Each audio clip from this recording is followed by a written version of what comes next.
वहीं इधर बात करें नक्सल प्रभावित इलाकों की। छत्तीसगढ़ के बस्तर यानी एक ही लोकसभा सीट पर आज पहले चरण का मतदान शुरू हो गया है।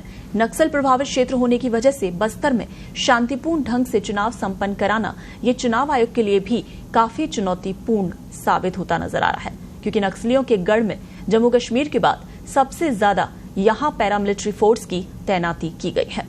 पैरामिलिट्री फोर्स के अलावा यहां तैनात छत्तीसगढ़ की स्पेशल फोर्स के कंधों पर इस चुनाव को शांतिपूर्ण ढंग से संपन्न कराने की जिम्मेदारी है।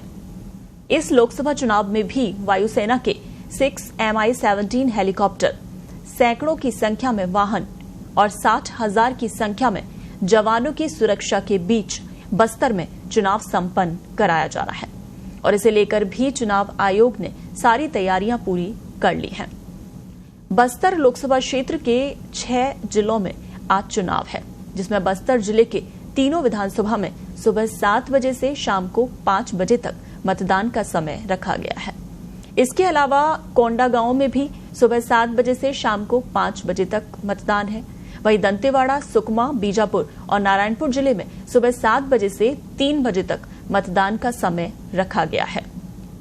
चुनाव के 3 दिन पहले ही आपको बता दें, बस्तर लोकसभा क्षेत्र के अति संवेदनशील इलाकों में बने मतदान केंद्र के लिए करीब 150 मतदान दलों को वायुसेना के Mi-17 हेलीकॉप्टर से सुरक्षित इन नक्सल प्रभावित क्षेत्रों में उतारा गया, जहां इन मतदान कर्मियों को और ईवीएम मशीन के साथ पुलिस कैंप में ठहराया गया।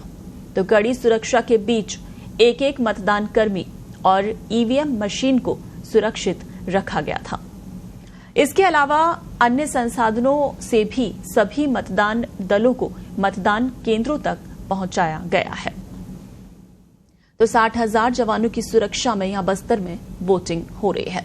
बस्तर के आईजी सुंदरराज पी ने कहा कि लोकसभा चुनाव से ठीक 4 दिन पहले कांकेर जिले में भले ही जवानों को 29 हार्डकोर माओवादियों को मुठभेड़ में मार गिराने में सफलता मिली है, लेकिन इसके बावजूद नक्सलियों की सक्रियता बस्तर लोकसभा के अलग अलग जिले के अंदरूनी क्षेत्रों में नजर आ रही है और कई जगह नक्सलियों ने चुनाव बहिष्कार के पर्चे भी फेंके और कुछ दिन पहले ही एक भाजपा नेता की हत्या भी कर दी। तो ऐसे में बस्तर पुलिस इन घटनाओं को गंभीरता से लेते हुए मतदान केंद्रों से लेकर अंदरूनी क्षेत्र के सभी सड़कों, सभी पुलिस कैंप, इसके अलावा हेलीपैड से लेकर मतदान कर्मी की सुरक्षा के लिए भी पुख्ता इंतजाम किए गए हैं। चप्पे चप्पे पर बल तैनात है।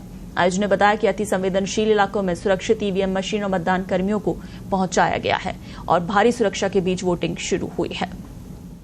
इसके अलावा पोलिंग बूथ में भी 24 घंटे जवानों की ड्यूटी लगाई गई है।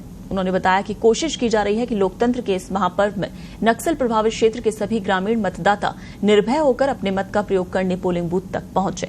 बस्तर लोकसभा संसदीय क्षेत्र में कुल 1957 मतदान केंद्र बनाए गए हैं, जिनमें 600 के करीब संवेदनशील और अति संवेदनशील मतदान केंद्र हैं। इसके अलावा नक्सल प्रभावित करीब 400 और राजनीतिक संवेदनशील 220 मतदान केंद्र। इसके अलावा 150 से ज्यादा मतदान दलों को सुरक्षित मतदान केंद्रों तक पहुंचाने के लिए हेलीकॉप्टरों की मदद ली गई। कुल 234 मतदान केंद्रों को सुरक्षित स्थानों पर शिफ्ट किया गया।